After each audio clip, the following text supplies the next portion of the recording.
হ্যাঁ, ট্রান্সফরমারটা আসলে কি, একটা হচ্ছে ডিভাইস যেটা ইলেকট্রিক পাওয়ারকে মানে কিভাবে চেঞ্জ করে, একটা ভোল্টেজ লেভেল থেকে আরেকটা ভোল্টেজ লেভেলে চেঞ্জ করে through the action of magnetic field. Magnetic ফিল্ডের অ্যাকশনের মাধ্যমে ইলেকট্রিক পাওয়ারকে এক ভোল্টেজ লেভেল থেকে আরেক ভোল্টেজ লেভেলে চেঞ্জ করে। জি ম্যাম। এরপরে কি, এই যে এখানে আমি গতদিনে বলছিলাম যে এখানে দুইটা সার্কিট থাকে, একটা থাকে প্রাইমারি সার্কিট, একটা থাকে সেকেন্ডারি সার্কিট, এবং প্রাইমারি এবং সেকেন্ডারি সার্কিটের মধ্যে কোনো ইলেকট্রিক্যাল কানেকশন থাকে না। এরা শুধুমাত্র ম্যাগনেটিক্যালি একজন আরেকজনের সাথে কানেক্টেড থাকে। এবং এই যে সার্কিট, ইলেকট্রিক সার্কিট দুইটা, এরা হচ্ছে স্টেশনারি। স্টেশনারি মানে হচ্ছে স্থির। এদের মধ্যে কোনো রোটেটিং পার্ট নাই, শুধুমাত্র স্টেশনারি ইলেকট্রিক সার্কিট। এবং এরা কিভাবে কাপল থাকে একজন আরেকজনের সাথে, ম্যাগনেটিক্যালি কাপল থাকে, এদের মধ্যে কোনো ইলেকট্রিক্যাল কানেকশন থাকে না। এরপরে কি, এটা বলছে কি, interchange of electric energy between two or more electric system. এটা কি হয়, ওই যে বললাম যে ইলেকট্রিক যে ভোল্টেজ, মানে এক সার্কিট থেকে আরেক সার্কিটে পাওয়ারটা ট্রান্সফার করে কিসের মাধ্যমে, একটা ইলেকট্রিক সিস্টেমের মাধ্যমে। এরপরে কি বলছে, transformer provide much needed capability of changing the voltage and current level easily. ঠিক আছে, এখানে দুই ধরনের ট্রান্সফরমার হতে পারে, একটা হচ্ছে স্টেপ আপ আর একটা হচ্ছে step down transformer. Step up transformer হচ্ছে যেখানে সেকেন্ডারিতে ভোল্টেজটা প্রাইমারি ভোল্টেজের থেকে বেশি হবে, এবং স্টেপ ডাউন ট্রান্সফরমার হচ্ছে যেখানে সেকেন্ডারি ভোল্টেজটা প্রাইমারি ভোল্টেজের থেকে কম হবে। দেখো এখন হচ্ছে ট্রান্সফরমার কত ধরনের হতে পারে। ট্রান্সফরমারে যে প্রাইমারি এবং সেকেন্ডারিতে যে কয়েলগুলো পেঁচানো থাকে সেগুলোকে বলা হয় হচ্ছে উইন্ডিং, সেটাকে বলা হয় হচ্ছে উইন্ডিং। উইন্ডিং। সো এই নাম্বার অফ উইন্ডিং এর উপর ডিপেন্ড করে ট্রান্সফরমার তিন ধরনের হতে পারে। একটা হচ্ছে টু উইন্ডিং ট্রান্সফরমার, মানে কি প্রাইমারি সাইড থাকবে এবং সেকেন্ডারি সাইড থাকবে, এটাকে বলা হয় হচ্ছে টু উইন্ডিং ট্রান্সফরমার। এই ট্রান্সফরমার গুলোই সাধারণত ইউজ করা হয়, এই জন্য এগুলোকে বলা হয় কনভেনশনাল ট্রান্সফরমার। এরপরে আছে হচ্ছে অটো ট্রান্সফরমার। অটো ট্রান্সফরমারের সাথে নর্মাল ট্রান্সফরমারের পার্থক্য হচ্ছে যে অটো ট্রান্সফরমারে একটা উইন্ডিং থাকে আর নর্মাল ট্রান্সফরমারে দুইটা উইন্ডিং থাকে। সো অটো ট্রান্সফরমারের যে একটা উইন্ডিং, সেই একটা উইন্ডিংকেই আমরা প্রাইমারি এবং সেকেন্ডারি হিসেবে ইউজ করতে পারি। আর আর কিছু কিছু ট্রান্সফরমার থাকে যেখানে মোর দেন টু উইন্ডিং থাকতে পারে। আচ্ছা, এখন ট্রান্সফরমারটা যে কানেক্টেড থাকে সাপ্লাই এর সাথে, সেটার উপর ডিপেন্ড করে আবার হচ্ছে দুই ধরনের, একটা হচ্ছে সিঙ্গেল ফেজ ট্রান্সফরমার আর একটা হচ্ছে three phase transformer. Single phase transformer হচ্ছে একটা ফেজের সাথে কানেক্টেড থাকে, আর থ্রি ফেজ ট্রান্সফরমার হচ্ছে তিনটা ফেজের সাথে কানেক্টেড থাকে। আমাদের বাসা বাড়িতে যে লাইনগুলো আসে সেগুলো হচ্ছে সিঙ্গেল ফেজ, এবং বড় বড় সাবস্টেশনে যে লাইনগুলো থাকে সেগুলো হচ্ছে থ্রি ফেজ। সো আমাদের ছোট ছোট যে ট্রান্সফরমার গুলা, এগুলো হচ্ছে সিঙ্গেল ফেজের। আর বড় বড় যেখানে বেশি লোড, বেশি ইয়ে দরকার, পাওয়ার দরকার, সেখানে থ্রি ফেজ ট্রান্সফরমার ইউজ করা হয়। আর হচ্ছে ডিপেন্ডিং আপন দা ভোল্টেজ লেভেল, এই যে বললাম যে ভোল্টেজ লেভেল আপ হচ্ছে নাকি ভোল্টেজ লেভেল ডাউন হচ্ছে। যদি ভোল্টেজ লেভেল আপ হয় তাহলে এটা হচ্ছে স্টেপ আপ ট্রান্সফরমার, আর যদি ভোল্টেজ লেভেল ডাউন হয় তাহলে সেটাকে বলা হয় হচ্ছে স্টেপ ডাউন ট্রান্সফরমার। আচ্ছা, এই যে দেখো, এটা তো গতদিনে দেখাইছিলাম, এটা হচ্ছে একটা ট্রান্সফরমার। ঠিক আছে, এই ট্রান্সফরমারে কি আছে, এই যে এটা হচ্ছে প্রাইমারি সাইড, এটা হচ্ছে সেকেন্ডারি সাইড। প্রাইমারি সাইডে কি আছে, প্রাইমারি সাইডে কয়েল পেঁচানো আছে যেটাকে বলা হচ্ছে প্রাইমারি উইন্ডিং, এবং সেকেন্ডারি সাইডে কয়েল পেঁচানো আছে সেটা হচ্ছে সেকেন্ডারি উইন্ডিং। এবং এই যে কয়েলগুলি পেঁচানো আছে, এই কয়েলগুলি পেঁচানো আছে হচ্ছে একটা কোরের মধ্যে। এই যে একটা কোর, এটাকে বলা হয় হচ্ছে কোর। ঠিক আছে, এবং এই যে কোর, এই কোরটা কি দিয়ে তৈরি, কোরটা হচ্ছে ম্যাগনেটিক ম্যাটেরিয়াল দিয়ে তৈরি, যাতে, আচ্ছা, কোরটা হচ্ছে ম্যাগনেটিক ম্যাটেরিয়াল দিয়ে তৈরি। আর এই যে কয়েলগুলা যে আছে, এই কয়েলগুলা তৈরি হচ্ছে তোমার কপার, কপার দিয়ে, মানে তার তার যেটা সাধারণত হয় সেটাই, তার হচ্ছে কপারেরই তৈরি হয়। আর এই যে কোরটা ম্যাগনেটিক ম্যাটেরিয়াল দিয়ে তৈরি। সেই ম্যাগনেটিক ম্যাটেরিয়ালটা হতে পারে আয়রন, হতে পারে স্টিল, মানে যেটার মধ্যে ম্যাগনেটিক প্রপার্টিজ আছে এমন কোনো ম্যাটেরিয়াল দিয়ে ম্যাগনেটিক কোরটাকে তৈরি করতে হয়। যদি ম্যাগনেটিক ম্যাটেরিয়াল না হয় তাহলে এখানে ম্যাগনেটিক ফিল্ডের তৈরি হবে না। ম্যাগনেটিক ফিল্ড তৈরি না হলে প্রাইমারি থেকে সেকেন্ডারিতে যে পাওয়ারের ট্রান্সফার হয় ম্যাগনেটিক ফ্লাক্সের মাধ্যমে, সেটা হবে না। সো কি বললাম, এই যে এই কোরটা হচ্ছে আয়রন দিয়ে তৈরি, মানে হচ্ছে একটা ম্যাগনেটিক ম্যাটেরিয়াল দিয়ে তৈরি, এবং এই যে উইন্ডিং গুলা তৈরি হচ্ছে কপার দিয়ে। তো এখন যখন আমরা প্রাইমারিতে যখন সাপ্লাই দেই, তখন এই যে প্রাইমারি কয়েলের মধ্য দিয়ে কারেন্ট ফ্লো করা শুরু করে। তো এটা আমরা অনেক আগেই দেখে আসছি যে কোনো অনেকে খেলতে খেলতে অনেক সময় অনেকে খেয়াল করছো যে একটা কোর বা কোনো একটা চুম্বক, কোনো একটা চুম্বকের মধ্যে যখন তুমি একটা কয়েল পেঁচাও, মানে কারেন্ট দেওয়া হয়, তখন ওই যে চুম্বকটা সেটা হচ্ছে চুম্বকায়িত হয়, বা ওই যে আয়রনের মধ্যে একটা চুম্বকত্ব তৈরি হয় বা ম্যাগনেটিক ফ্লাক্সের তৈরি হয়। সো যখন এই কয়েলের মধ্য দিয়ে কারেন্ট ফ্লো করা শুরু করে, তখন কি হয়, এই যে কোরটা কি হয়, কোরটা ম্যাগনেটাইজড হয়। যখন ম্যাগনেটাইজড হয়, তখন এটার মধ্যে একটা ইএমএফ তৈরি হয়। ইএমএফ মানে হচ্ছে ইলেকট্রোমোটিভ ফোর্স, মানে ম্যাগনেটিজমের জন্য যে প্রপার্টিসটা তৈরি হয় সেটাকে বলা হয় হচ্ছে ইএমএফ, মানে হচ্ছে ইলেকট্রোমোটিভ ফোর্স। সেই ইলেকট্রোমোটিভ ফোর্সের জন্য এই কোরের মধ্যে একটা ফ্লাক্স তৈরি হয়। এই ফ্লাক্সটা তখন কি করে, এই যে সেকেন্ডারিতে যে কয়েল আছে, এই কয়েলের মধ্যে তখন আবার একটা ইএমএফ তৈরি করে। যখন কয়েলের মধ্যে ইএমএফ তৈরি হয়, এখানে যেমন সাপ্লাই দেওয়ার ফলে এখানে ইএমএফ তৈরি হয়েছিল, আর এখানে ইএমএফ তৈরি হওয়ার ফলে এই যে এই কয়েলের মধ্যে একটা ভোল্টেজ তৈরি হয়, এবং এখান দিয়ে কারেন্টের ফ্লো পাওয়া যায়। এই যে থিওরিটা বা এই লটাকে বলা হয় হচ্ছে Faraday's law of electromagnetic induction. ঠিক আছে, এই লটাকে বলা হয় হচ্ছে Faraday's law of electromagnetic induction. তাহলে আমি এই জিনিসটা আরেকবার বলি যে কিভাবে একটা ট্রান্সফরমার কাজ করে। ট্রান্সফরমারে প্রাইমারিতে সাপ্লাই দেওয়া হয়। যখন প্রাইমারিতে সাপ্লাই দেওয়া হয়, তখন এই কয়েলের মধ্য দিয়ে কারেন্ট ফ্লো করা শুরু করে। যখন কয়েলের মধ্য দিয়ে কারেন্ট ফ্লো করা শুরু করে, তখন এই যে ম্যাগনেটটা বা যে কোরটা আছে, কোরের মধ্যে কোরের মধ্যে ফ্লাক্স তৈরি হয়। ফ্লাক্স তৈরি হওয়ার কারণে এখানে একটা ইএমএফ তৈরি হয়। এই যে ফ্লাক্সটা করে কি, সেই সেকেন্ডারি উইন্ডিং এর মধ্যে একটা ইএমএফ তৈরি করে, এবং সেকেন্ডারি উইন্ডিং এ তখন একটা ভোল্টেজ পাওয়া যায়। ইএমএফ মানে কিছুই না, ইএমএফ হচ্ছে এক ধরনের ভোল্টেজ। ঠিক আছে, সো এখানে একটা ভোল্টেজ পাওয়া যায়, এবং এখানে সেকেন্ডারিতে যদি আমরা কোনো লোড কানেক্টেড করি, তখন সেকেন্ডারির মধ্য দিয়ে কারেন্ট ফ্লো করা শুরু করে। তো যতক্ষণ পর্যন্ত সেকেন্ডারিতে লোড কানেক্টেড না করব, ততক্ষণ পর্যন্ত কিন্তু কারেন্ট পাওয়া যাবে না, শুধুমাত্র ভোল্টেজ পাওয়া যাবে। যখনই লোড কানেক্টেড করব, তখনই এখানে একটা কারেন্ট পাওয়া যাবে। এটা হচ্ছে এবং এই লটাকে বলা হচ্ছে Faraday's law of electromagnetic induction. এটাই হচ্ছে ট্রান্সফরমারের বেসিক ওয়ার্কিং প্রিন্সিপাল। আর এটা নিয়ে কারো কিছু জানার থাকলে আমাকে জিজ্ঞেস করতে পারো।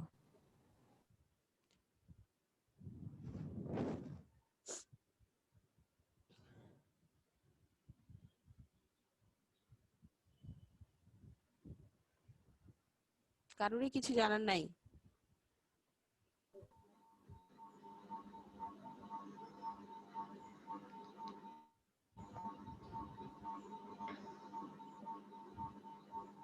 সবাই বুঝতে পারছো নাকি?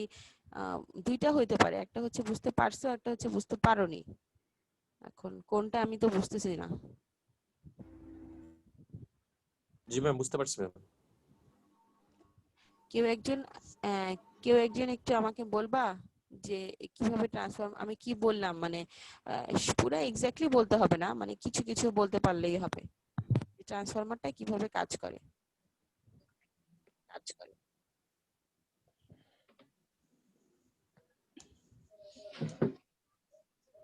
ম্যাম আমি বলি ম্যাম।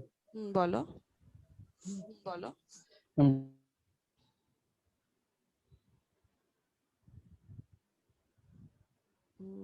কথা শোনা যাচ্ছে না।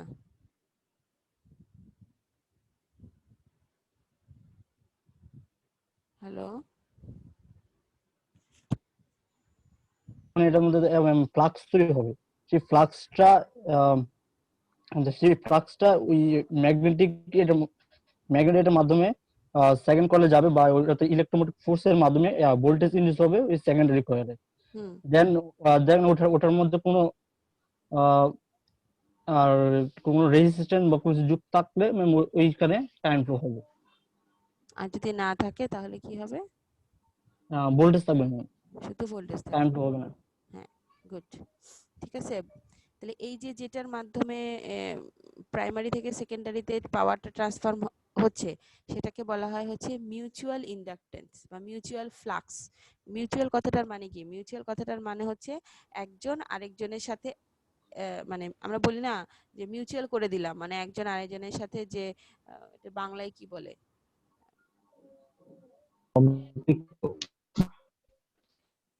মানে মোট কথা একজন আরেকজনের সাথে যোগাযোগ করে দিল আর কি, এরকম ব্যাপারটা। একজন আরেকজনের সাথে সম্পৃক্ত ম্যাম, সম্পৃক্ত আর কি। সম্পৃক্ত, হ্যাঁ, একজন আরেকজনের সাথে সম্পৃক্ত যেটা বা মিউচুয়াল করে দিল সেটাকে বলা, এটাকে বলা হচ্ছে মিউচুয়াল ফ্লাক্স। সো এইখানে যে দেখতে পাচ্ছি এটার মধ্যে যখন প্রাইমারি থেকে সেকেন্ডারিতে পাওয়ারটা যাচ্ছে তার মধ্যে কি কোনো ধরনের ইলেকট্রিক্যাল কোনো কিছু আছে?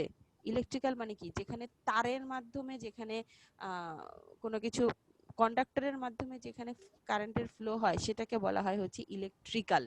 ঠিক আছে, সো এখানে কি ইলেকট্রিক্যাল কোনো কানেকশন আছে প্রাইমারি থেকে সেকেন্ডারির মধ্যে? না ম্যাম, না ম্যাম, নাই। কি আছে তাহলে? শুধুমাত্র magnetic mutual field. Mutual flux, magnetic mutual flux বা মিউচুয়াল ম্যাগনেটিক ফিল্ড। ঠিক আছে, মিউচুয়াল ফ্লাক্স বা ম্যাগনেটিক ফিল্ড।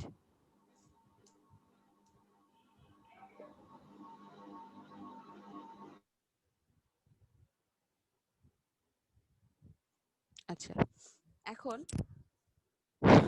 নরমালি আমি কি বললাম যে কোরটা কি দিয়ে তৈরি, ট্রান্সফরমারের যে কোর সেটা কি দিয়ে তৈরি? ম্যাগনেটিক কপার কপার দিয়ে ম্যাগনেটিক, হ্যাঁ, যে কোনো ধরনের ম্যাগনেটিক ম্যাটেরিয়াল দিয়ে তৈরি। তবে তবে আমরা সাধারণত আয়রন ইউজ করি। ঠিক আছে, এই জন্য এটাকে বলা হয় আয়রন কোর।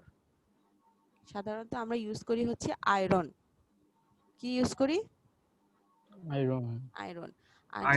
আর যে ওয়েন্ডিং গুলো আছে সেগুলো কি দিয়ে তৈরি? কপার। কপার কপার দিয়ে দিয়ে তৈরি। ঠিক আছে, এখন যেখানেই পাওয়ার থাকবে সেখানেই তো কিছু লস থাকবে, এটা আমরা জানি সব সময়, তাই তো? সেখানেই কিছু না কিছু লস থাকবে। তো আইডিয়াল ট্রান্সফরমার হচ্ছে যে ট্রান্সফরমারের মধ্যে কোনো ধরনের লস নাই। প্রাইমারিতে যা দিব হিসাব মতো, সেকেন্ডারিতে আমার যা পাওয়ার কথা সেটাই পাবো। মাঝখানে ওই আয়রন কোরের মধ্যে অথবা উইন্ডিং এর মধ্যে কোথাও কোনো ধরনের লস হবে না, সেটাকে বলা হয় হচ্ছে আইডিয়াল ট্রান্সফরমার। তবে আইডিয়াল ট্রান্সফরমার পাওয়া হচ্ছে খুবই কঠিন, নরমালি হচ্ছে আইডিয়াল ট্রান্সফরমার পাওয়া যায় না। লস তো কিছু না কিছু হবেই, আর এই যে লস গুলা হয় এই সব লস হচ্ছে হিট হিট হিসাবে এগুলা বের হয়। ঠিক আছে, এগুলা সব লস গুলা বের হয় কারণ আমরা তো জানি যে শক্তির কোনো শেষ নাই, এক অবস্থা থেকে শুধুমাত্র আরেক অবস্থায় রূপান্তরিত হয়। এই যে লস গুলা, এই লস গুলা হচ্ছে এক ধরনের এনার্জি, এক ধরনের পাওয়ার। সো এটা তো তোমার আম, আহ, এক রূপ থেকে আরেক রূপে শুধুমাত্র পরিবর্তিত হবে, এটা তো তোমার ভ্যানিশ হয়ে যাবে না কখনো। তো কি রূপটা পরিবর্তন করে? সেটা হচ্ছে হিট, হিট তৈরি করে। ঠিক আছে, সো আইডিয়াল ট্রান্সফরমারের মধ্যে no iron and no copper loss. ঠিক আছে, এরপরে হচ্ছে নো লিকেজ ফ্লাক্স। এই যে প্রাইমারি সেকেন্ডারিতে যে ফ্লাক্সটা লিংক করে, এটার মধ্যে কোনো ফ্লাক্স যাতে লিকেজ না হয় সেটাকে বলা হয় হচ্ছে আইডিয়াল ট্রান্সফরমার। তারপরে তোমার এই যে কোর যেটা আমরা ইউজ করি সেটা যাদের ঠিক মতো প্রপারটিজ থাকবে, কেউ মাইক্রোফোন অফ করো। ঠিক আছে, এবং এই যে ফ্লাক্সটা হচ্ছে কোরের মধ্যে এমন ভাবে থাকবে যাতে ফ্লাক্সটা কোনোভাবে লিক করতে না পারে, মানে ফ্লাক্সটা এখান থেকে লিকেজ হিসেবে বের হয়ে না যেতে পারে। এগুলা হচ্ছে আইডিয়াল ট্রান্সফরমারের শর্ত। এই যে দেখো, এটা হচ্ছে একটা নর্মাল একটা ট্রান্সফরমারের বলছে ছবি, যেটা অলরেডি আমরা দেখে আসছি। ঠিক আছে, এই যে এখানে ফ্লাক্স, এই প্রাইমারি থেকে সেকেন্ডারিতে এই যে নীল দাগ, এটা হচ্ছে ফ্লাক্স। এই ফ্লাক্সটাই হচ্ছে প্রাইমারির সাথে সেকেন্ডারিকে কানেক্ট করতেছে। ঠিক আছে, আচ্ছা, আর এই ইকুয়েশনটা কিভাবে আসছে, নিচের ইকুয়েশনটা, এটা আমরা পরে দেখবো আবার।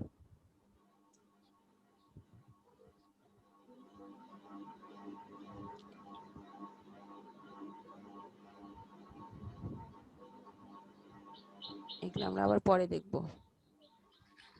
আচ্ছা, এখন দেখো যে একটা আইডিয়াল ট্রান্সফরমারের মধ্যে কি কি পাওয়ার থাকতে পারে। দেখো এই যে পাওয়ার P equal two VI cos theta, এটা তো আমরা সবাই জানি, তাই না?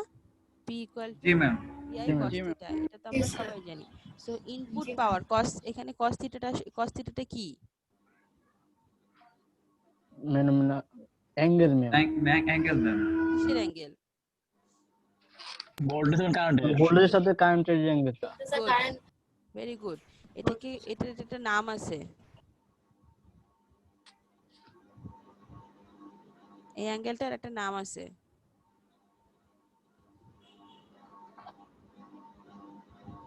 ভোল্টেজ এবং কারেন্টের অ্যাঙ্গেলের যে cos থিটা, সেটাকে কি বলে?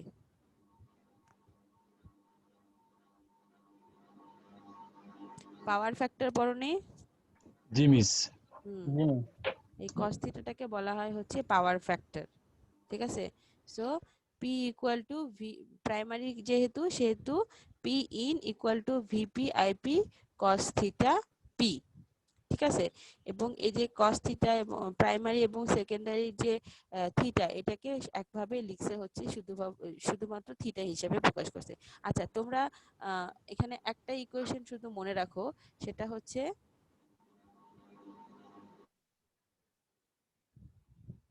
দাঁড়াও, হ্যাঁ, এই যে এই ইকুয়েশনটা শুধু মনে রাখো, VP by VS equal to IS by IP equal to a. এটা মনে রাখো, আমি একটু পরে এটা বুঝাবো তোমাদেরকে। হ্যাঁ, খাতায় লিখো এই ইকুয়েশনটা তোমরা। এই যে এই ইকুয়েশনটা আছে না, এই যে এই ইকুয়েশনটা উপরের, দেখতে পাচ্ছো উপরের ইকুয়েশনটা, এই জি ম্যাম। ইকুয়েশনটা সবাই খাতায় জি লিখো, ম্যাম। খাতায় লিখো। আচ্ছা।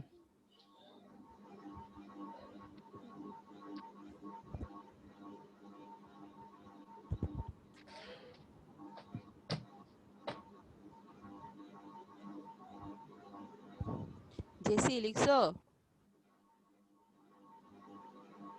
আমি লিখতেছি।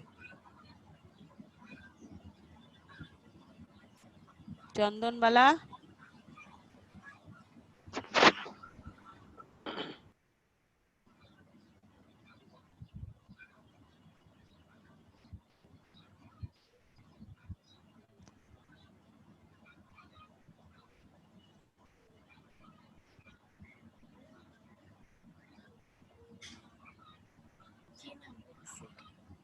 আচ্ছা, এখানে ভিপি, ভিপি হচ্ছে প্রাইমারি ভোল্টেজ, ভিএস হচ্ছে সেকেন্ডারি ভোল্টেজ, তারপরে আইএস হচ্ছে সেকেন্ডারি কারেন্ট, আইপি হচ্ছে প্রাইমারি কারেন্ট। ঠিক আছে, এন এনপি হচ্ছে primary number of turns, NS হচ্ছে সেকেন্ডারি নাম্বার অফ টার্নস, এবং এ হচ্ছে টার্নস রেশিও। ঠিক আছে, এই ইকুয়েশনটা সবাই খাতার সামনে থাকবে। হ্যাঁ, জি ম্যাম।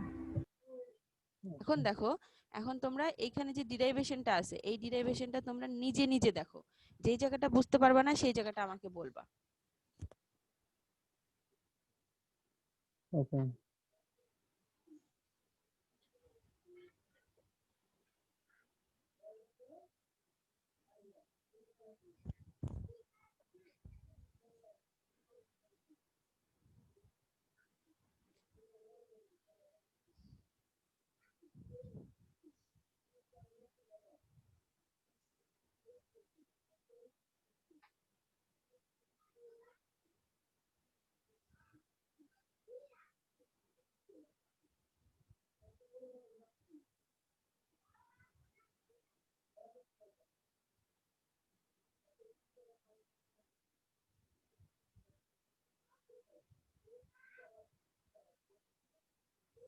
এই যে এখানে যে ভিএস এর বদলে ভিপি বাই এ এবং আইএস এর বদলে এ আইপি লিখছে, এই দুইটা কোথা থেকে আসছে?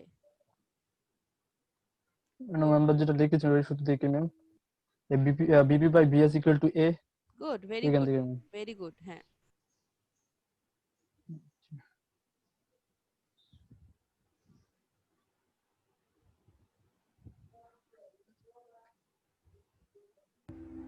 জি ম্যাম, বুঝছি ম্যাম। জি ম্যাম, বুঝেছি। সবাই বুঝতে পারছো? সবাই যদি বুঝতে পারে তাহলে কিন্তু আমি রিপোর্ট করব না, অন্য স্লাইডে চলে যাব। কারো সমস্যা থাকলে বলো। ম্যাম নিচেটা লেখা the same relationship applies in reactive Q, ma'am এটা কি কোনটা ম্যাম? আচ্ছা, পাওয়ার, রিঅ্যাক্টিভ পাওয়ারের? হ্যাঁ তোমরা তিন ধরনের পাওয়ার পড়ছো না, রিয়েল পাওয়ার, রিঅ্যাকটিভ পাওয়ার আর অ্যাপারেন্ট হ্যাঁ, পাওয়ার। রিয়েল পাওয়ার হচ্ছে তো ভিআই অ্যাপারেন্ট কস, ভোল্টেজ মোট পাওয়ারটা। হ্যাঁ জি ম্যাম, রিয়েল জি ম্যাম। রিয়েল পাওয়ার হচ্ছে VI cos theta, reactive power হচ্ছে ভিআই সাইন থিটা, আর অ্যাপারেন্ট পাওয়ারের মধ্যে কোনো অ্যাঙ্গেল থাকে না, শুধুমাত্র ভিআই। Total power. হুম, জি ম্যাম।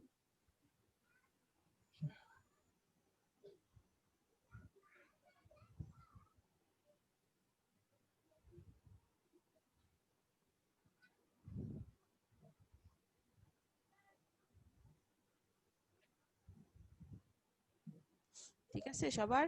কেউ একজন যদি না বুঝতে পারো সে আমাকে বলো, কারণ না বুঝতে আমি কিন্তু না হলে এটা মানে কেউ কিছু না বললে ভাববো যে সবাই বুঝতে পারছে, আমি অন্য স্লাইডে চলে যাব।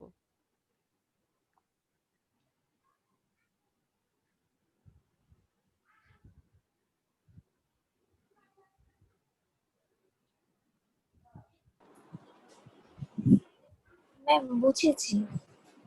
আচ্ছা, আমি তাহলে অন্য স্লাইডে চলে যাব। জি ম্যাম। আচ্ছা আচ্ছা, এখন খুবই ইম্পর্টেন্ট একটা জিনিস দেখব, সেটা হচ্ছে ইএমএফ ইকুয়েশন অফ ট্রান্সফরমার এবং ভোল্টেজ ট্রান্সফরমেশন রেশিও। খুবই খুবই খুবই খুবই ইম্পর্টেন্ট জিনিস। এটাই হচ্ছে ট্রান্সফরমারের ওয়ার্কিং প্রিন্সিপালের মেইন জিনিস। এটার উপর ডিপেন্ড করে ফুল ট্রান্সফরমারের সব ধরনের ওয়ার্কিং, সব ধরনের কন্ট্রোল, সব ধরনের কনস্ট্রাকশন, সবকিছু এই ইএমএফ ইকুয়েশনের উপরে বেস করে করা হয়। সো এটাকে খুব ভালোভাবে বুঝতে হবে যে কিভাবে ইএমএফ ইকুয়েশনটা হয়। এখানে যা যা লেখা আছে এটা তোমরা অলরেডি জানো, একবার পড়ে নাও এটা।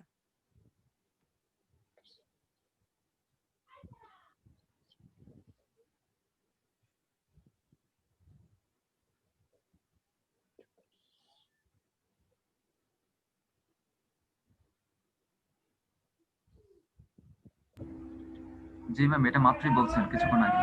এটা মাত্রই বলছি কিছুক্ষণ আগে, গুড। তাহলে এটা আর কিছু, এখন আমরা যাই হচ্ছে ইএমএফ ইকুয়েশনে। দেখো এখানে দেখো, N1 হচ্ছে number of turns in the primary, N2 হচ্ছে number of turns in the secondary, φm হচ্ছে magnetic maximum flux in the core. ঠিক আছে, এই φm এর বদলে আমরা লিখতে পারি হচ্ছে bm ইনটু a। ঠিক আছে, φm এর বদলে কি লিখতে পারি? bm into a। bm হচ্ছে ফ্লাক্স ডেনসিটি, খাতায় লিখে রাখ এটা, এটা ইয়ে লিখো, কি বলে লিখো, bm ইকুয়াল টু হচ্ছে ফ্লাক্স ডেনসিটি, আর a হচ্ছে এরিয়া অফ দ্য কোর। ঠিক আছে, a হচ্ছে এরিয়া অফ দ্য কোর। তাহলে এখন দেখো, এই ইয়েটা চিন্তা, এই গ্রাফটা দেখো, এই গ্রাফটা কি, এটা একটা ফুল সাইকেল না? এটা হচ্ছে একটা ফুল সাইকেল। সো এই ফুল সাইকেল কমপ্লিট হতে যে সময় লাগে সেটাকে বলা হয় হচ্ছে টাইম পিরিয়ড টি। ঠিক আছে, জি ম্যাম। একটা ফুল সাইকেল কমপ্লিট করতে যে সময় লাগে সেটাকে বলা হয় হচ্ছে টাইম পিরিয়ড টি। তাহলে হাফ সাইকেল কমপ্লিট করতে সময় লাগবে টি বাই 2, তাই তো নাকি?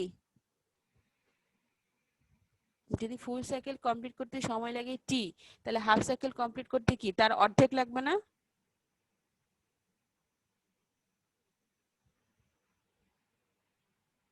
কি হলো? জি হুম, তাহলে হাফ সাইকেল কমপ্লিট করতে সময় লাগে হচ্ছে টি বাই 2, জি ম্যাম। আর তারও যদি আমরা হাফ করি তাহলে সেটা হবে T by 4। Ma'am T/4 maximum flux, এই ম্যাক্সিমাম ফ্লাক্সটা আমরা কখন পাবো? যখন T/4 এই টাইমটা যখন আসবে তখনই আমরা পাবো হচ্ছে ম্যাক্সিমাম ফ্লাক্স। এটা আমরা এই সাইন থেকে বা এই ওয়েভ থেকে দেখতে পাচ্ছি। সো এই যে average rate of change of flux যেটা, সেটা কখন হবে?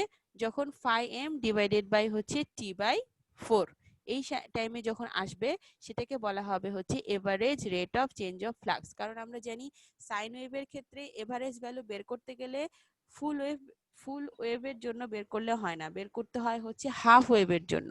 কারণ ফুল ওয়েভ বের করতে গেলে এদিকে যেহেতু হাফ ওয়েভ প্লাস, এদিকে half wave minus, so plus মাইনাসে 0 হয়ে যায়। এই জন্য কোনো সাইন ওয়েভের জন্য যদি আমরা এভারেজ ভ্যালু বের করতে চাই তাহলে আমাদেরকে সেখানে হাফ ওয়েভকে কনসিডার করতে হয়। ঠিক আছে? সো হাফ ওয়েভের ক্ষেত্রে average rate of change of flux যেটা, সেটা হচ্ছে φm ডিভাইডেড বাই হচ্ছে T/4। আবার আমরা টি মানে কি জানি? 1/f। টি মানে জানি হচ্ছে জি ম্যাম 1/f। সো এখানে দেখো, এখানে φm ডিভাইডেড বাই টি এর বদলে বসাই দিছি 1/f, আর এখানে যে 4 ছিল সেই 4টা আছে। তাহলে এটা যদি আমি উপরে নিয়ে চলে আসি তাহলে এটা হয় হচ্ছে 4f φm। তাহলে average rate of change of flux যেটা, সেটা হচ্ছে 4f φm। ঠিক আছে? এখন এই যে average rate of change of flux যেটা, সেটা যদি আমরা একটা টার্নের জন্য হিসাব করি, মানে পার টার্ন, তাহলে পার টার্ন মানে কি? পার টার্ন মানে হচ্ছে একটা টার্ন।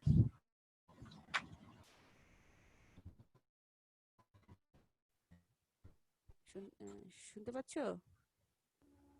জি ম্যাম জি শুনতে ম্যাম। পাচ্ছি।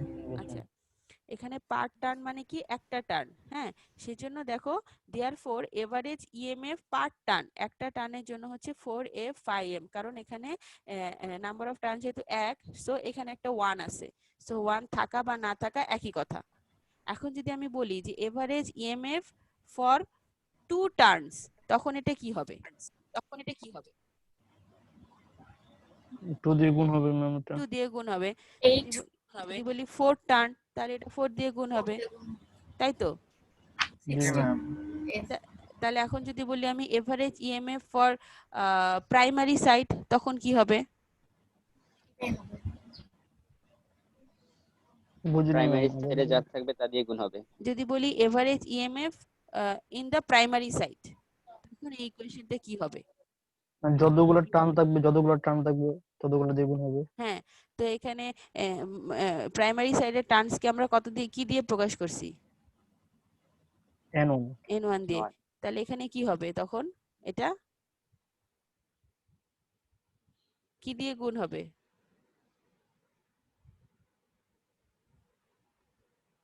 কি দিয়ে গুণ হবে প্রাইমারি সাইডের ইএমএফটা বের করতে গেলে? এখানে নাম্বার অফ টার্নসকে তো n1 দিয়ে প্রকাশ করছি, তার মানে এটা n1 দিয়ে গুণ হবে নাকি?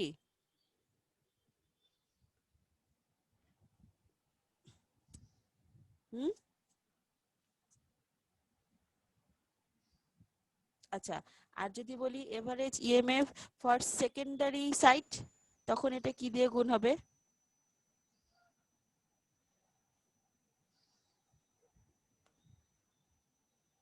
বলো, একজন বলো।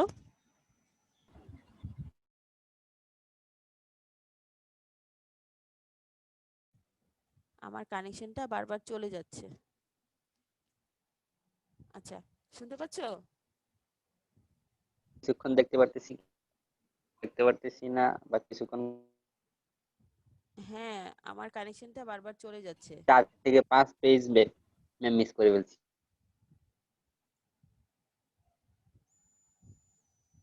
আচ্ছা, এখন কি শুনতে পাচ্ছো? জি ম্যাম শোনা যায়, শোনা আচ্ছা, যাচ্ছে। দেখো তাহলে এভারেজ, আচ্ছা এভারেজ ইএমএফ ফর যদি সেকেন্ডারি সাইড বলি, তাহলে ইকুয়েশনটা কি হবে? রফিক মাইক বন্ধ করো, রফিক বন্ধ করো। রফিক মাইকটা অফ কর। রফিক মাইক অফ কর। রফিক মাইকটা অফ করো। আচ্ছা, আমরা যদি বলি যে average EMF for secondary side, তখন ইকুয়েশনটা কি হবে? তখন ম্যাম n2 দিয়ে গুণ হবে। n2 দিয়ে গুণ হবে। আর যদি বলি প্রাইমারি সাইড, তাহলে n1 দিয়ে n1 n1 গুড। তাহলে এখন দেখো, এই যে দেখো, এখন আমরা দেখো জানি হচ্ছে ফর্ম ফ্যাক্টর, এখানে একটা ফ্যাক্টর আছে যেটাকে বলা হয় ফর্ম ফ্যাক্টর। ফর্ম ফ্যাক্টর হচ্ছে RMS value divided by average value, ঠিক আছে? এবং এই ফর্ম ফ্যাক্টরের লিখো, ফর্ম ফ্যাক্টর খাতায় লিখো, form factor equal to RMS value divided by average value, লিখো।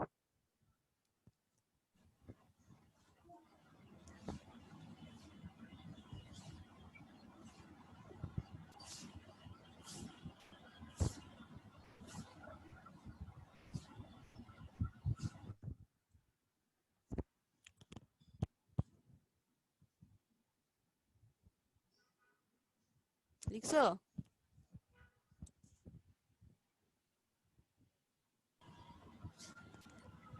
লিখছো form factor equal to RMS value divided by average value?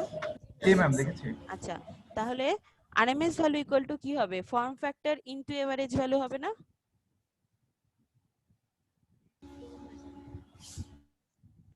Cross multiplication করো, আরএমএস ভ্যালু ইকুয়াল টু কি হবে তাহলে? Form factor into Average average value. value into form factor. Form factor into average value, Yes, ma'am. তাই তো? জি এখন ma'am. এই যে form factor, এটার মান হচ্ছে 1.11, লিখো নিচে, লিখো ইকুয়াল টু দিয়ে লিখো, আরএমএস ভ্যালু ইকুয়াল টু 1.11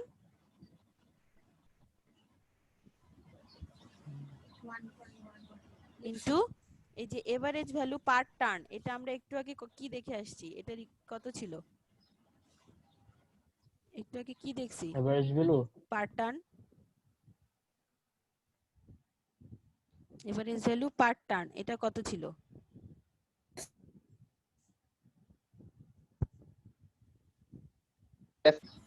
হুম? 5m 4 5. 4f 4f5m, good. তাহলে লিখো 4f5m।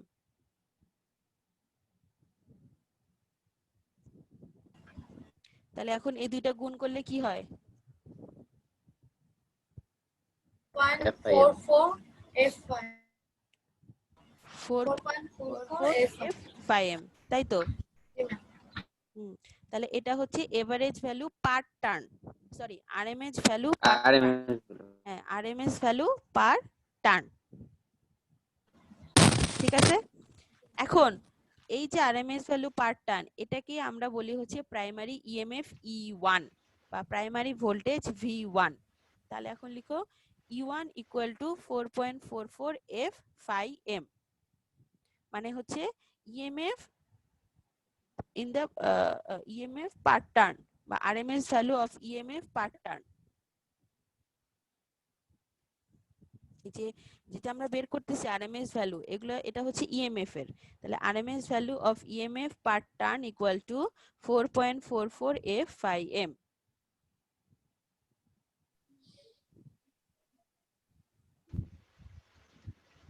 জি ম্যাম। হলো এটা পার টার্নের জন্য। এখন আমি যদি বলি যে RMS value of EMF in the secondary side, তখন কি হবে?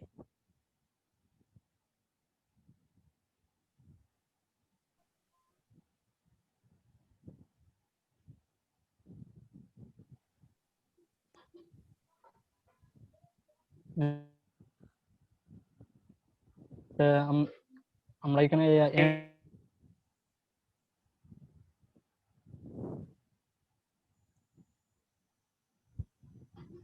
হ্যাঁ, ইকুয়েশনটা বলো কি হবে?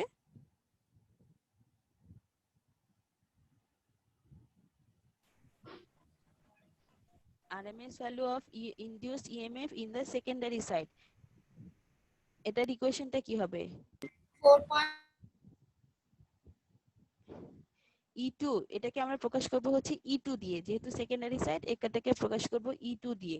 E2 equal to 4.44 F5m into N2, যেহেতু সেকেন্ডারি সাইড সেহেতু হচ্ছে N2, ঠিক আছে?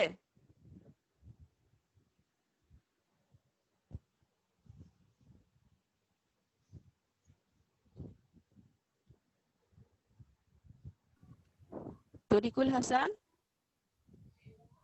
জি ম্যাম ঠিক আছে? কি হলো, কি বললাম?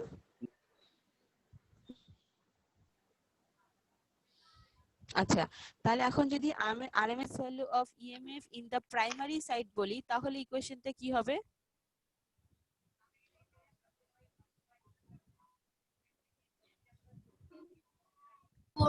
E1 equal 4.44 F and 1 phi M. Good, লিখো E1 equal to 4.44 F phi M into N1.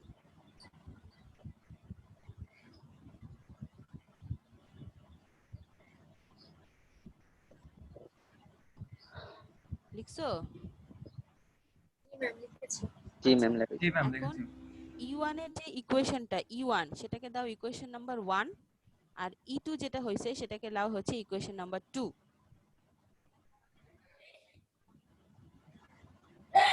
G ma'am. জি ম্যাম। জি ম্যাম। আচ্ছা, এখন ইকুয়েশন নাম্বার 2 কে ইকুয়েশন নাম্বার 1 দিয়ে ভাগ করো, মানে 2 ডিভাইডেড বাই 1, তাহলে কি আসে আমাকে বলো। E1 by E2 equal to N1 by N2 by N1 by N2. N by এই N2 by N1. 2 divided by 1, equation 2 divided by equation 1।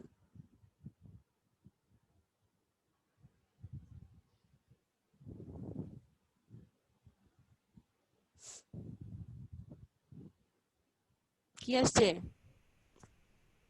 Shafiqul?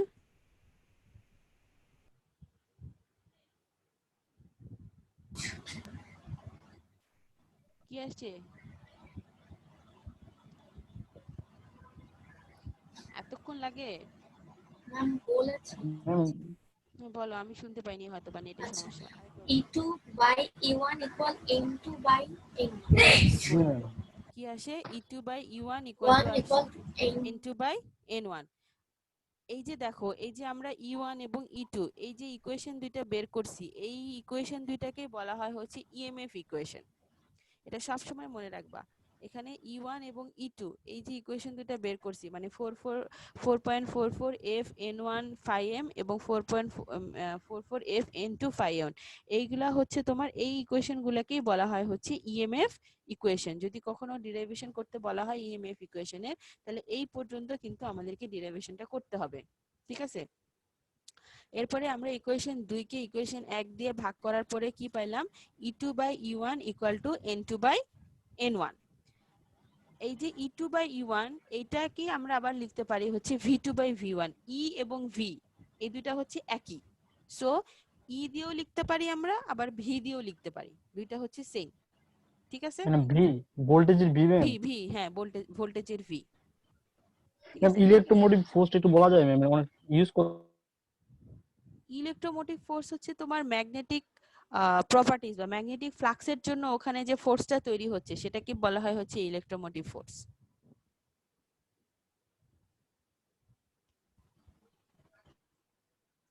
ঠিক আছে? আচ্ছা, এখন ইকুয়েশনটা দেখে, ইকুয়েশনটা যে আমরা লিখছি E2 by E1 equal to হচ্ছে N2 বাই N1, তাহলে দেখো E2 কি সেকেন্ডারি সাইডের ইএমএফ, তাই তো? জি ম্যাম। আর N2 হচ্ছে জি ম্যাম। N2 যেটা N2 হচ্ছে সেকেন্ডারি সাইডের নাম্বার অফ টার্নস, তাই তো? তাহলে ma'am. দেখো E2 এবং N2 এই দুইটা কি একজন আরেকজনের প্রপোর্শনাল না? দুইটাই উপরে না? জি ম্যাম। জি ম্যাম। দুইটাই উপরে। আবার E1 এবং N1 দুইটাই হচ্ছে একজন আরেকজনের প্রপোর্শনাল, কারণ দুইটাই হচ্ছে নিচে। জি ম্যাম। তাহলে আমরা কি দেখতেছি? যদি সেকেন্ডারিতে N2 বেশি হয় তাহলে কি ভোল্টেজ বেশি হবে না কম হবে? বেশি বেশি হবে। বেশি হবে। বেশি হবে, যেহেতু হচ্ছে একজন আরেকজনের প্রপোর্শনাল।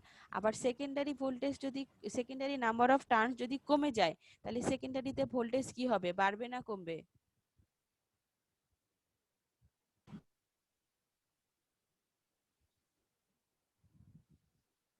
বাড়বে না কমবে?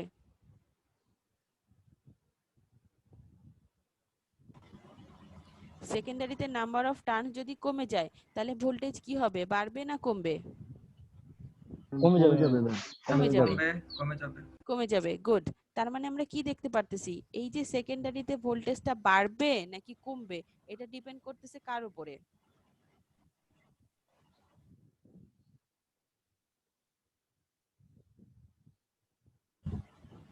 কার জি উপর? ম্যাম, নাম্বার অফ টার্নস নির্ভর করতেছে। নাম্বার অফ টার্নসের উপরে ডিপেন্ড করতেছে।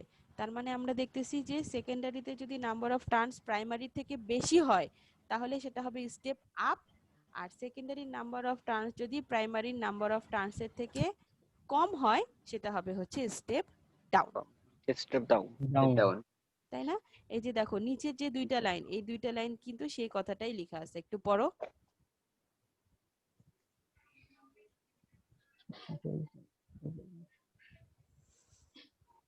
जी ma'am. K less than 1 volt. হ্যাঁ, কেটা আমি পরে বলতেছি, আগে এটা দেখো। জি ম্যাম, বুঝেছি। আচ্ছা, এখন এই যে E2/E1 ইকুয়াল টু N2/N1, এটাকে একটা কনস্ট্যান্ট দিয়ে প্রকাশ করে, সেটাকে বলা হয় হচ্ছে কে। সো তোমরা E2/E1 equal to N2/N1 equal to লিখো হচ্ছে কে।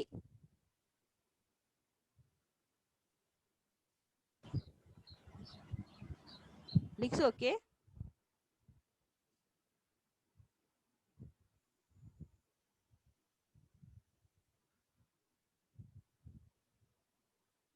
লিখছো সবাই কে? जी मैम लेके হ্যাঁ, এই যে কে, এই কেটাকে বলা হয় হচ্ছে ভোল্টেজ ট্রান্সফরমেশন রেশিও। লিখো K equal to voltage transformation ratio.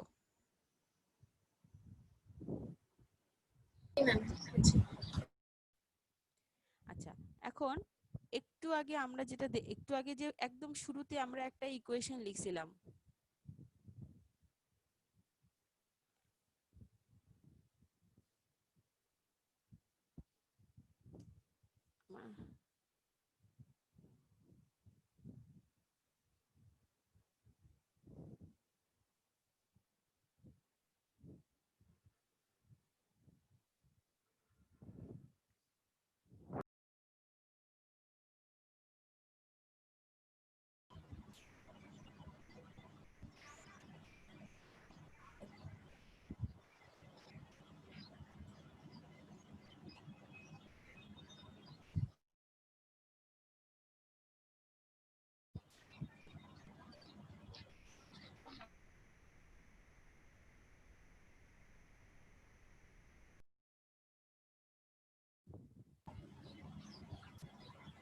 আচ্ছা, কে ইকুয়াল টু কি বললাম? ভোল্টেজ ট্রান্সফরমেশন রেশিও, ঠিক আছে?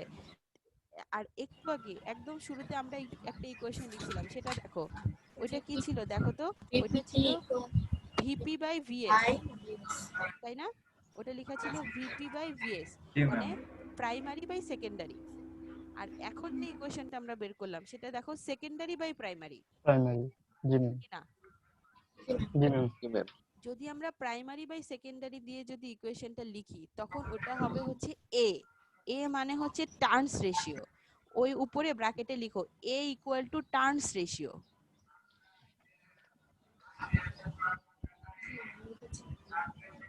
তাহলে আমি যদি প্রাইমারি বাই সেকেন্ডারি দিয়ে লিখি তাহলে লিখবো এ দিয়ে, আর যদি সেকেন্ডারি বাই প্রাইমারি লিখি তাহলে লিখবো কে দিয়ে। তো যখন তোমরা অঙ্ক করবা তখন খেয়াল করবা যে টার্নস রেশিও বলা আছে নাকি ভোল্টেজ ট্রান্সফরমেশন রেশিও বলা আছে। जी मैम। ক্লিয়ার? जी मैम क्लियर। তাহলে এখন আমি বেসিকটা বলে দিছি। এই স্লাইডটা, আচ্ছা এখন এই স্লাইডটা তো তরিকা, হ্যাঁ এই স্লাইডটা এখন তোমরা নিজেরা দেখো, দেখে আমাকে বলো এখানে কি করা হয়েছে।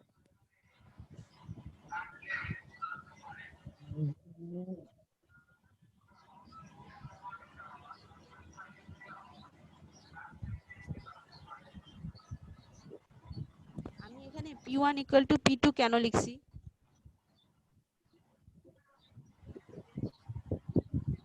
ম্যাম, প্রাইমারি কয়েলের পাওয়ার আর সেকেন্ডারি কয়েলের পাওয়ার সংখ্যা কি সেম পাওয়ার? বুঝি নাই তো ম্যাম এটা।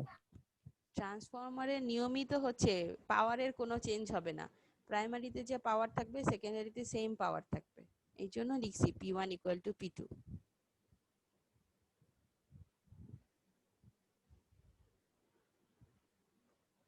তাই না? ট্রান্সফরমারের বুঝেছি ম্যাম, সমস্যা নেই। শর্তই হচ্ছে যে পাওয়ার সেম থাকবে। জি ম্যাম জি ম্যাম। দেখো এই স্লাইডটা দেখো, কোনটা বুঝতে পারোনি সেটা বলো। 3 নাম্বারটা V2 by V1 টা কেন এই যে equal I1 by I2? এই যে এক পাশে আরেক পাশে নিয়ে আসো। আচ্ছা আচ্ছা জি আচ্ছা ম্যাম। হ্যাঁ, জি ম্যাম, ঘোরাই লাগছে। জি ম্যাম, বুঝতে পেরেছি। বুঝতে পারছো? জি ম্যাম, জি ম্যাম। ম্যাম আচ্ছা বুঝতে পারছি। তাহলে দেখো V2 by V1 equal to N2 by N, খাতায় লিখো V2 by ও লিখো খাতায় লিখো V2 by V1 equal to N2 by N1 equal to I1 by I2 equal to K, লিখো।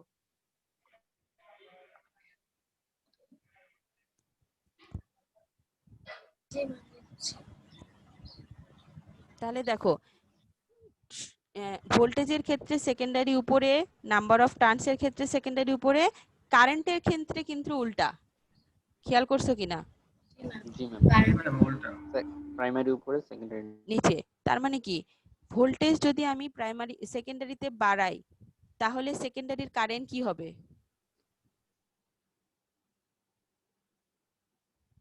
সেকেন্ডারি ভোল্টেজের সাথে সেকেন্ডারি কারেন্টের সম্পর্ক কি, সমানুপাতিক না ব্যস্তানুপাতিক? ম্যাম ব্যস্তানুপাতিক। ব্যস্তানুপাতিক। ব্যস্তানুপাতিক। তাহলে সেকেন্ডারি ভোল্টেজ যদি বাড়ে তাহলে সেকেন্ডারির কারেন্ট কি হবে? কমে যাবে। কমে যাবে, কমে কমে যাবে। যাবে। সেকেন্ডারির ভোল্টেজ যদি কমে তাহলে সেকেন্ডারির কারেন্টের কি হবে? বেড়ে যাবে। ম্যাম বেড়ে বেড়ে যাবে। যাবে। বেড়ে যাবে। আমরা একদম প্রথমে যে ট্রান্সফরমারের ইয়েটা ডেফিনেশনটা পড়ছিলাম, ওখানে কিন্তু বলছিলাম যে ইনক্রিজ ইন ভোল্টেজ বা ডিক্রিজ ইন কারেন্ট, মনে আছে কিনা? Yes, ma'am. আবার যদি জি ডিক্রিজ ম্যাম ইন মনে ভোল্টেজ আছে। হয় তাহলে ইনক্রিজ ইন কারেন্ট হবে। কারেন্ট। তাহলে এই ইকুয়েশন দিয়ে কিন্তু আমরা এটাই দেখতে পাচ্ছি যে ভোল্টেজের সাথে কারেন্টের বা নাম্বার অফ টার্নসের সাথে কারেন্টের যে সম্পর্ক সেটা হচ্ছে ব্যস্তানুপাতিক। ঠিক আছে? এবং সবাই যে ভুলটা করে সেটা কি ভুলটা করে আমি এখন বলে দেই। V2 বাই, এখন যেহেতু অনলাইনে পরীক্ষা দেখে দেখে লিখবে, এখন ভুল হবে না, কিন্তু নর্মাল টাইমে পরীক্ষা দিতে গেলে যেটা ভুল হইতো সেটা হচ্ছে যে V2 by V1 equal to N2 by N1 equal to I1 by I2, একই ধাঁচে সব মানে একইভাবে সবাই লিখে দিত, কিন্তু কারেন্টের ক্ষেত্রে যে উল্টা হয়ে যাবে সেটা কিন্তু আর মনে থাকতো না। এবং যখন তোমরা কোথাও বাইরে পরীক্ষা দিতে যাবা, চাকরির পরীক্ষা বা যে পরীক্ষাই হোক না কেন, তখনও কিন্তু যদি ট্রান্সফরমারের কোনো প্রশ্ন আসে তাহলে অবশ্যই এই ইকুয়েশনটা ইউজ করতেই হবে, কোনো বিকল্প নেই। ঠিক আছে? সো যখন ইকুয়েশনটা লিখবা তখন অবশ্যই খেয়াল করবা যে ভোল্টেজের সাথে কারেন্টের সম্পর্কটা কিভাবে লিখতেছো, সমানুপাতিক লিখতেছো না ব্যস্তানুপাতিক লিখতেছো। ক্লিয়ার এই পর্যন্ত সবার? জি ম্যাম ক্লিয়ার। জি ম্যাম। আচ্ছা, এখানে একটা অঙ্ক দেয়া আছে এক্সাম্পল হিসেবে, অঙ্কটা তোমরা নিজেরা দেখো, দেখে আমাকে বলো। আচ্ছা একটা জিনিস বলি, এই যে এখানে লেখা আছে না 11,000 ডিভাইডেড বাই 550, 550 জি ম্যাম, এই যে এটা লেখার মানে হচ্ছে যে ট্রান্সফরমারের প্রাইমারি এবং সেকেন্ডারির ভোল্টেজ, এই যে মাঝখানে যে চিহ্নটা দেয়া আছে চিহ্নটার বাম পাশে যেটা সেটা হচ্ছে প্রাইমারি আর ডান পাশে যেটা সেটা হচ্ছে সেকেন্ডারি। তাহলে এখানে প্রাইমারি ভোল্টেজ 11,000 আর সেকেন্ডারি ভোল্টেজ হচ্ছে 550। 50 এখন দেখো অঙ্কটা দেখে আমাকে বলো কোন জায়গাটা বুঝোনি। অবশ্যই কোনো না কোনো জায়গা বুঝবা না, আমি জানি। আচ্ছা দেখছি। তো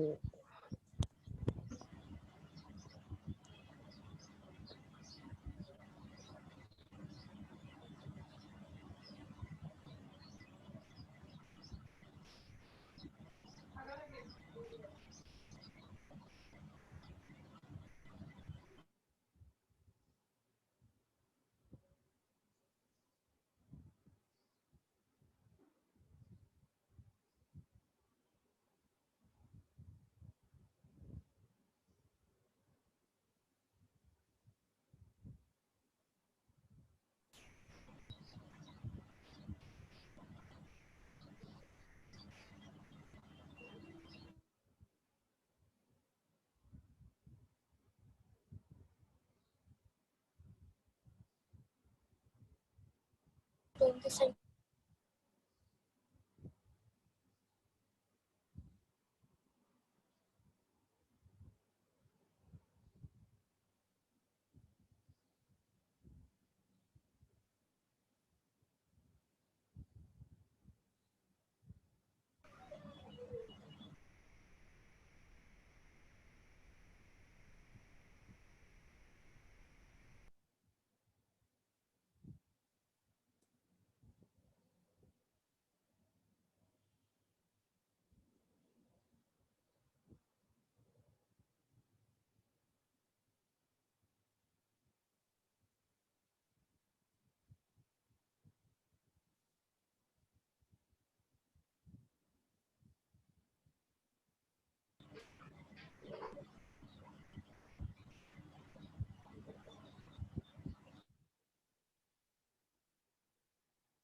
হ্যালো,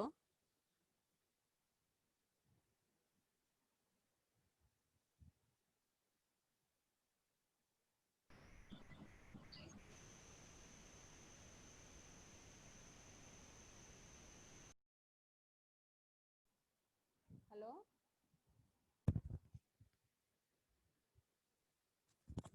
হ্যালো।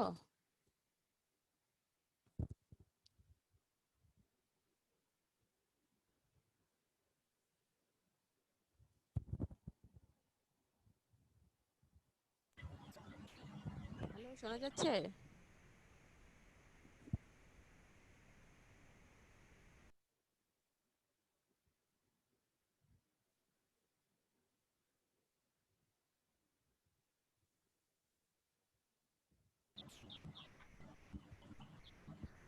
শোনা যাচ্ছে আমার কথা?